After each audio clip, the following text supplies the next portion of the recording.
लिए फिरता हूं, मैं फिर भी जीवन में प्यार लिए फिरता हूं। कर दिया किसी ने झंकृत जिनको छूकर, मैं सांसों के दो तार लिए फिरता हूं। मैं स्नेह सुधा का पान किया करता हूं, मैं कभी न जग का ध्यान किया करता हूं। जग पूछ रहा उनको जो जय की गाते हैं, मैं अपने मन का गान किया करता हूं। तो अब इस पाठ में उन्होंने क्या बोला, मैं जग जीवन का भार लिए फिरता हूं। मतलब ये जीवन जो ये यहाँ पे जीवन रहने वाले जो लोग हैं, वो जो आडंबर लगाते हैं, जो नियम कायदे बांधते हैं, उससे क्या हो जाता है, मेरा जीवन भार हो गया है। तो मैं उस भार रूपी जीवन को ढो रहा हूं, वो जीवन में अपने साथ लेकर चल रहा हूं। फिर भी जीवन में प्यार लिए फिरता हूं, मतलब इतना सब कुछ है लेकिन तब भी मेरे जीवन में प्यार है।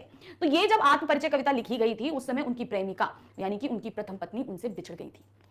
तो ये उनके जीवन का उद्गार था, जो अब उससे बिछड़ चुके हैं, तो वहां पर अब उनके पास कुछ भी नहीं है। तो वही चीजें उन्होंने यहां व्यक्त करी हैं कि मैं ये जीवन मेरे लिए भार हो चुका है, उस भार को मैं अपने ऊपर ढो रहा हूं, लेकिन तब भी मेरे जीवन में प्यार है जिसे मैं अपने साथ लेकर चलता हूं। कर दिया किसी ने झंकृत जिनको छूकर, मैं सांसों के दो तार लिए फिरता हूं। ये जो मेरी सांसें हैं, ये उन दो तारों के समान है जिसे किसी ने छू लिया और झंकृत कर दिया, अर्थात किसी के एहसास ने ये मेरे दिल में वो प्यार जगाया जिसके कारण मेरी सांसें जो है वो झंकृत होती हैं। बताते हैं ना, जैसे तार छुओ, सितार के वगैरह छुओ तो कैसे तो झन झन करने लगते हैं, हिलने लगते हैं। तो वही चीज उन्होंने बोला, अपनी सांसों को क्या बताया, वो दो तार बताए, जैसे सितार के दो तार होते हैं, उन तारों को बताया अपनी सांसें, और उनको किसी के एहसास ने छुआ था, कि किसी का प्यार उनको छुआ था। तो वो उन्होंने बताया कि कर दिया किसी ने झंकृत जिनको छूकर, मैं सांसों के दो तार यानी कि मेरे सांस रूपी तारों को किसी ने छूकर उसमें प्यार भर दिया था।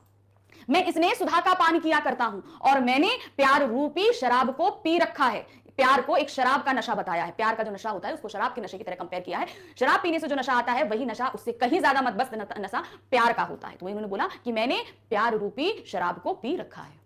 मैं कभी ना जग का ध्यान किया करता हूं, जग पूछ रहा है उनको जो जग की गाते हैं, और मैंने कभी भी इस जग की कोई परवाह नहीं करी। मैं कभी ना जग का ध्यान किया करता हूं, मैंने कभी भी इस जग की परवाह नहीं की है। जग पूछ रहा उनको जो जग की गाते हैं, मैं अपने मन का ज्ञान किया करता हूं। ये जग वाले उन्हीं के बारे में पूछते हैं जो इसका गुणगान किया करते हैं, यानी कि यहाँ की वैभव संपदा जो है, जो एक दूसरे में बांटा करते हैं, मस्तियां किया करते हैं, सिर्फ उन्हीं को पूछते हैं, और मैं तो अपने मन में सिर्फ गान लिए फिरता हूं, अर्थात प्यार रूपी गान को मैंने अपने मन में रखा हुआ है और उसे लेकर चलता रहता हूं। अब इसकी व्याख्याएं कैसे करेंगे। प्रस्तुत काव्यांश हमारी पाठ्य पुस्तक आरोह भाग 2 में संकलित कविता आत्मपरिचय से उद्धृत है। इसके रचयिता प्रसिद्ध गीतकार हरिवंश राय बच्चन हैं। इस कविता में कवि जीवन को जीने की शैली बताता है, साथ ही दुनिया से अपने द्वंद्वात्मक संबंधों को उजागर करता है, यानी कि उसको जो है ना द्वंद्व है इस चीज को लेकर, मतलब जो भी नियम कायदे हैं जीवन के, उन कायदों को वो फॉलो नहीं करते। इन्होंने अपने जीवन जीने के कायदे कुछ अलग ही बना रखे हैं।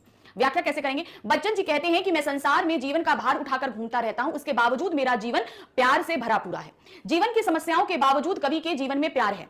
उसका जीवन सितार की तरह है जिसे किसी ने छूकर झंकृत कर दिया है। फलस्वरूप उसका जीवन संगीत से भर उठा है। उसका जीवन इन्हीं तार रूपी सांसों के कारण चल रहा है। उसने स्नेह रूपी शराब पी रखी है, अर्थात प्रेम किया है तथा बांटा है।